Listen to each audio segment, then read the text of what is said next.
and welcome to your weekly tutorials. Today we are going to be talking about balancing work, specifically how to keep your body weight lifted out of the standing leg, as well as how to feel sensation in the lifted leg. So let's get started.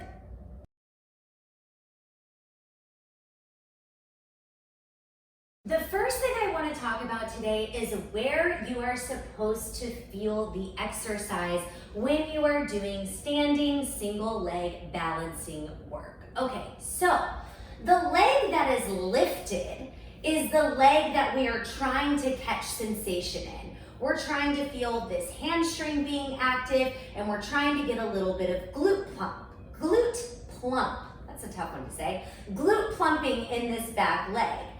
But the leg that we are standing on is the leg that is going to be the easiest to feel. Now, why is that? It's because this leg is quite literally supporting our entire body. So I want to be clear as you work through this exercise this week. The standing leg is definitely going to feel something, but we don't want it to feel so much that the leg almost begins to feel like it's cramping right out here.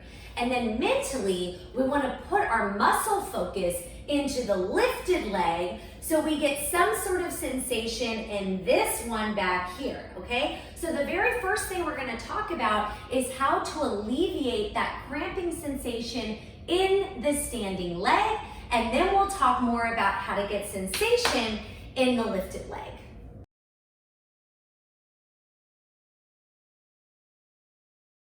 So when we begin to feel this ouch, cramping, kind of like bad burn sensation, it usually happens right here on the outside of the hip. When we start to feel that, it is almost a sure sign that we are letting our body weight sink into the hip. So I'm going to show you exactly what that looks like. If I'm standing like this balancing, it's a little bit easier to stay lifted out of this hip. And one of the reasons why is because the weight of this leg is forward, which helps me keep my hip bones aligned. But when I shift that weight behind me, this hip right here is going to want to drop. And did you see what happened to this hip when I did that?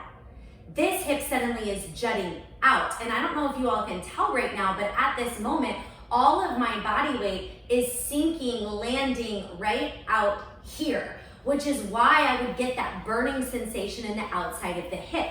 So a really great place to start this adjustment is to find your two hip bones. We almost always want to keep these two hip bones in an even line. So I reach the leg back. The tendency is to let this hip drop. Now this hip is jutting out to the side.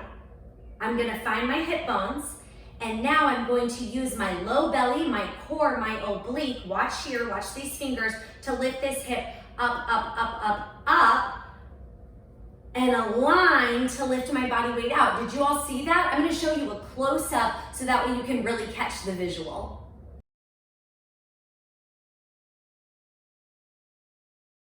Okay, here are my hip bones. This is going to be my standing leg. I'm going to reach backwards through this leg, and once again, the tendency is going to be to let this hip drop. Do you all see that? I want you to really notice this crease that is coming up in my pants. My low belly is essentially sitting down toward my leg, and now this hip is jutting out, causing that cramping sensation in the side of the leg. Now let's watch the correction. I'm going to find the hip bones, and I'm going to take this lower hip, and I'm going to lift it up, up, up, up. See that? Here, the hip is down. I have this crease. This hip is out to the side. Now I'm going to use the oblique. I'm going to use the core. I'm going to use the low belly to lift up and to align. You will instantly feel a difference in this standing leg. Note, we are not lifting the hip in a turnout position. We're still staying squared off and forward, but we're moving the hip from a low position to a higher / aligned position.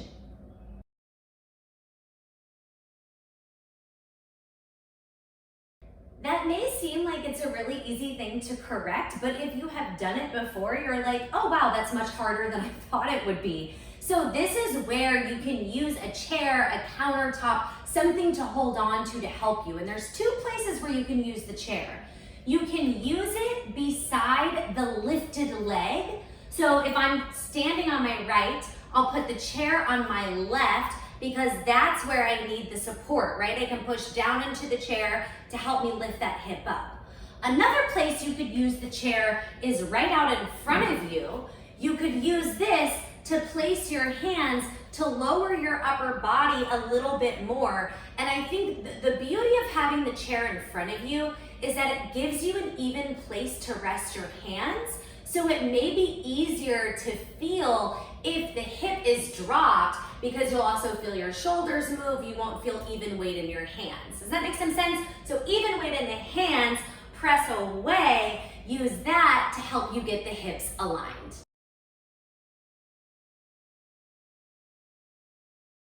Now that we've discussed the alignment of the hips for the standing leg, I want to discuss how to get more sensation in the lifted leg. So when you set up for this exercise, I would dare to say that almost everyone will want to get this big arch in the back, okay? And this big arch happening here is actually what's going to prevent us from getting that sensation that we want in the lifted leg. Do you know why? I'm gonna show you right now. Because when I'm like this, my leg has a lot of freedom to move. And it has so much freedom to move that we're not creating anything for the muscle to like push against. We have to create a stopper. Maybe a good example is to think about if you had a door, right? The door could swing freely open and shut, but what we need is a stopper underneath the base of the door to give it a place to hit, right? So it ends. That stopper is going to be in your spine. So watch here. Here I'm really arched. Look how high I can lift my leg. Now I want you to watch the correction. I'm gonna put the hands on the belly. I'm gonna drop the tailbone down. I'm gonna lean the chest a little bit forward. My leg goes lower, but that's a good thing. Look how long I am in the spine, how tight I am in the core. And now watch how much range of motion my leg has. I've cut it in half. And the reason we like this smaller range is because now my tailbone is dropping down, it's acting as the stopper, my leg lifts up, bam, right there. Now I'm squeezing through the glute.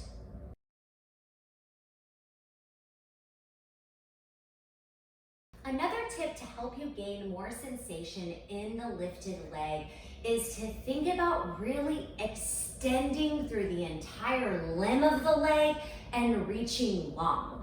So a lot of times I find that when clients reach the leg back, it's straight, but it's not extended, it's not active.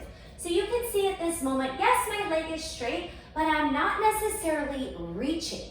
I want you to watch the change that I'm going to make here. I'm going to yawn open through the back of my knee. When I do that, right, so this is relaxed, now I'm yawning open through the back of the leg. When I do that, I want to feel my quadricep, that's the front of the leg, and my kneecap lift and engage. I actually want to feel the front of the leg engage. I want to think about reaching long to the floor, squeezing my butt, and then that hamstring should start to pop up as well. So just give it a little extra extension when you are in this position.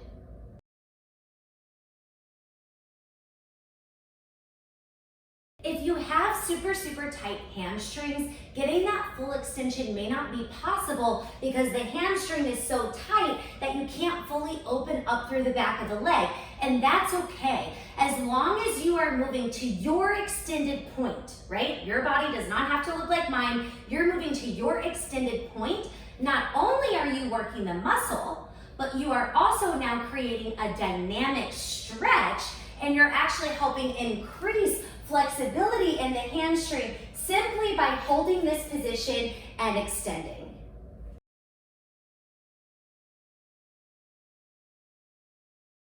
And the last tip I'm going to leave you with today has to do with the foot. Now, I am teaching this one with a flexed foot. It's how I've been demoing it this entire tutorial. You could do it with a pointed toe, but I think the flexed foot really offers a lot when it comes to feeling this sensation. So try it both ways, see which one is best for you because it may be different than me. However, regardless of if you have the flexed foot or the pointed toe, we want to make sure that we're not turning out. So if you have a Become mat, you'll have something to help, you'll have a visual to help you align, but even if you don't have the Become mat, I want you to watch what's going to happen here. When I lift my leg, I will have the tendency to sort of let the toe turn out. So take a moment during the exercise to look down and tell this big toe over here to turn inward. In it goes, inward toward the center line of the mat or inward toward your standing foot.